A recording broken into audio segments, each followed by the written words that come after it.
আসসালামু আলাইকুম প্রিয় চাকরি প্রত্যাশী ভাই বোন, আশা করি আপনারা সবাই ভালো আছেন। আমি আল্লাহর মতে ভালো আছি। বরাবরের মতো আজকেও আমি আপনাদের সামনে চাকরির ভিডিও নিয়ে হাজির হয়েছি। গণপ্রজাতন্ত্রী বাংলাদেশ সরকার ভূমি সংস্কার বোর্ড থেকে আবার একটি নতুন নিয়োগ বিজ্ঞপ্তি প্রকাশ করেছে।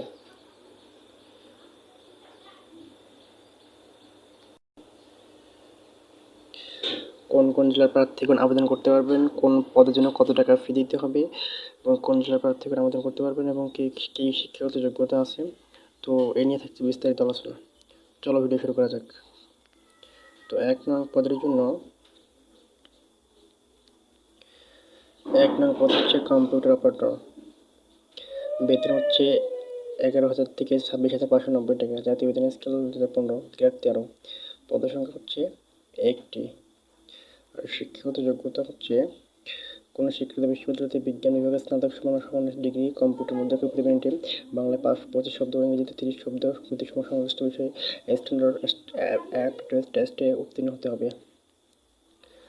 2 নম্বর হচ্ছে কি 60 মধ্যাক্ষরিক কম্পিউটার অপারেটর। বেতন 10,200 থেকে 24,680 টাকা। জাতীয় বেতন স্কেল 14। পদের সঙ্গে একটি।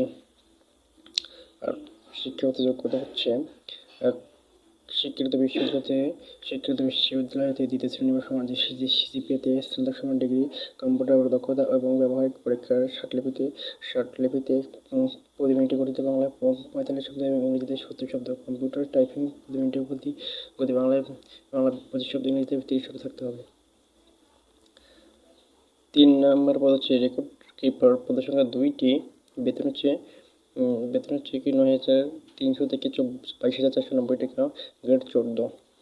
শিক্ষাগত যোগ্যতা হচ্ছে কোনো স্বীকৃত বোর্ডের উচ্চ মাধ্যমিক সার্টিফিকেট বা সমান পরীক্ষায় উত্তীর্ণ। এই MS ওয়ার্ড এক্সেল সহ কম্পিউটার পরিচালনায় পারদর্শিতা থাকতে হবে। পদের সংখ্যা হচ্ছে 4 অফিস সহায়ক। পদের সংখ্যা 3টি। গ্রেড হচ্ছে 20। বেতন হচ্ছে 8,250 টাকা থেকে 20,010 টাকা। শিক্ষাগত যোগ্যতা কোনো স্বীকৃত বোর্ড হতে মাধ্যমিক স্কুল সার্টিফিকেট বা SSC প্রমাণ পরীক্ষা উত্তীর্ণ। নিরাপত্তা প্রহরী 8,250 টাকা থেকে 20,010 টাকা। জাতীয় বেতন স্কেল 2015, গ্রেড 20। পদের সংখ্যা 1টি। আর শিক্ষাগত যোগ্যতা হচ্ছে কোনো স্বীকৃত বোর্ডে মাধ্যমিক স্কুল সার্টিফিকেট বা SSC বা সমান পরীক্ষা উত্তীর্ণ হতে হবে। এখন বলবো কোন কোন জেলার প্রার্থী আবেদন করতে পারবেন। যে সকল জেলার প্রার্থীরা আবেদন করতে পারবেন: নারায়ণগঞ্জ, নরসিংদী, ফরিদপুর, শরীয়তপুর, টাঙ্গাইল, ময়মনসিংহ, জামালপুর, নেত্রকোনা, শেরপুর, চাঁদপুর, কুমিল্লা, লক্ষ্মীপুর, রাজশাহী, পাবনা, নাটোর, রংপুর, কুড়িগ্রাম, যশোর, চুয়াডাঙ্গা, বরিশাল, পটুয়াখালী, ফিরোজপুর জেলা ব্যতীত অন্য সকল জেলা এইসব জেলা ব্যতীত অন্য সকল জেলা আবেদন করতে পারবেন। তো এখানে দেখা যাচ্ছে যেখানে এই নামগুলো, যেসব জেলার নাম উল্লেখ করা আছে, এইসব জেলা ব্যতীত যেসব জেলার নাম উল্লেখ করা নাই সেসব জেলা আবেদন করতে পারবেন। এখন বলো কোন পদের জন্য কত টাকা ফি দিতে হবে।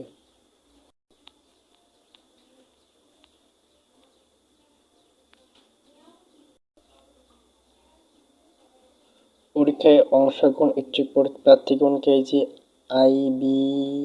irb.railway.com বিডি ওয়েবসাইটে গিয়ে আবেদন ফর্ম পূরণ করতে হবে অনলাইনে। তো